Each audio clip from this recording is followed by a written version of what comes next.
एक मिनट में सीखेंगे ग्रामर के रूल्स। नाउन को सिंगुलर से प्लूरल कैसे बनाएं। Rule 1, add es after nouns ending with letters s, sh, ch, x and o, classes, dishes, bunches, boxes.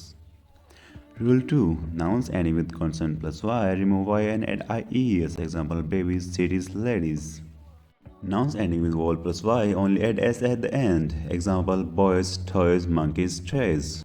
Nouns ending with f or fe, remove f or fe and add ves. Example, wives, knives, walls.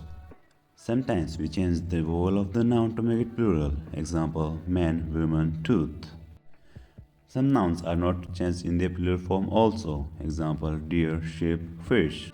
Some irregular nouns has no specific rules. Example, child, mouse, person, ox.